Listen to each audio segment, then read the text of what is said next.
Hi friends, this is Miss Stapp and I'm going to talk to you about SketchUp. In fact, I've got two videos here.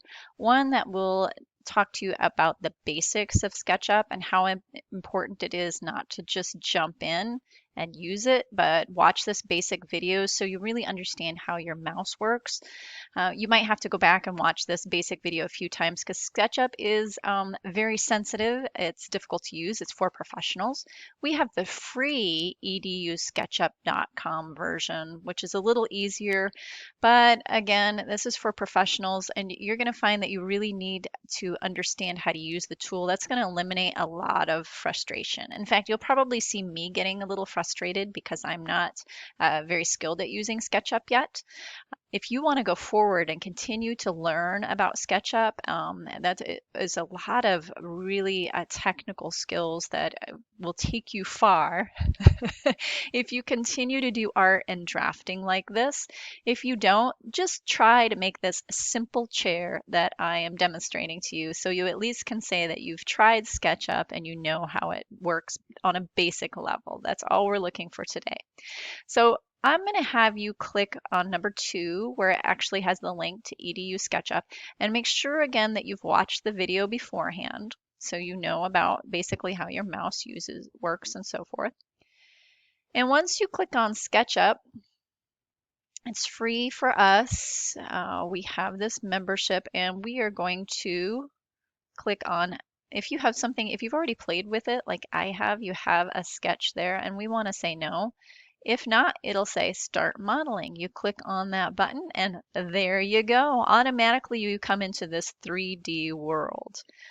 And there is a toolbar on the left-hand side. There's an orbit at the bottom. You might have learned about what the orbit is in the video, but you're going to left click on orbit and then left click on the top and you can see, there we go, 3D.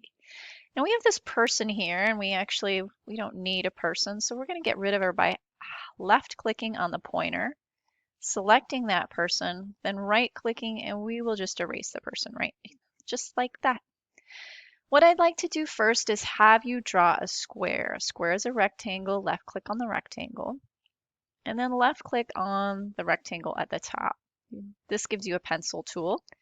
Click on origin and draw a square. Now it's kind of hard to hit a square, especially if you're at a little angle like I am. So I'm going to click in there and I see that my square, I'm going to make it 2 by 3 just by clicking in that dimensions, and I will say 2 by 3, and then you place a comma and then you put your next side to 3 inches. And there's my perfect square. Otherwise, I wouldn't have been able to do it very well. Oops. Yep. Okay.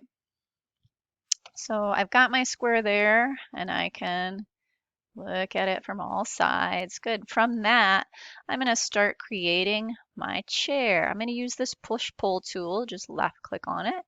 And then the top one is the tool that you need. And you lift your chair up.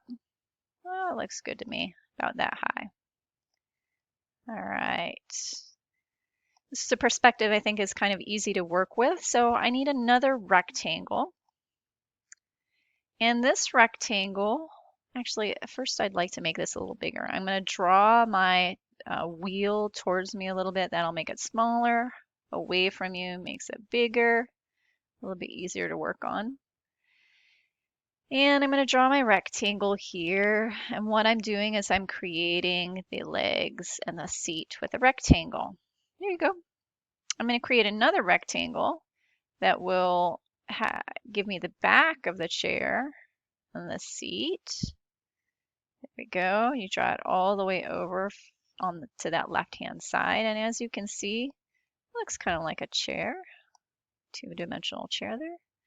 So now I'm going to left click on my select button and I'm going to highlight that bottom and I'm going to use the push tool to push out the bottom. There we go.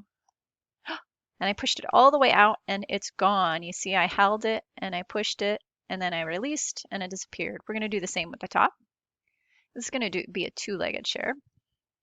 So I'm going to push, whoops, push, not pull.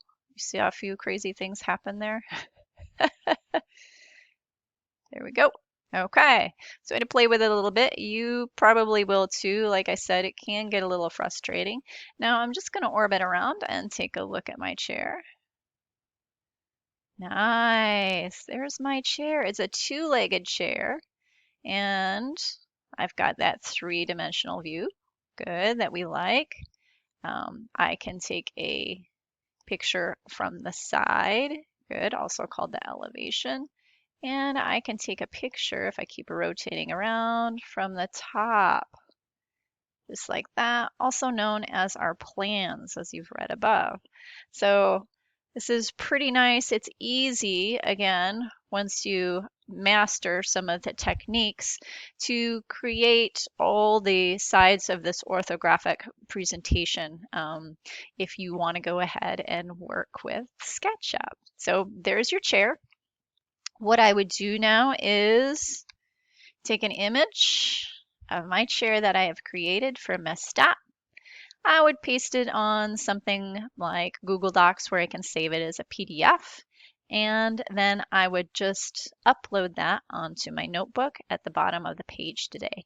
If you want backup, then you can also upload it on Manage Back so it's there. We know that Notebook has had issues off and on, so it's always a good idea to have backup at least in a Google Doc or Manage Back or some other place. So you can show me, Miss Stapp, I did it, and I'm sorry it didn't show up, but it's right here.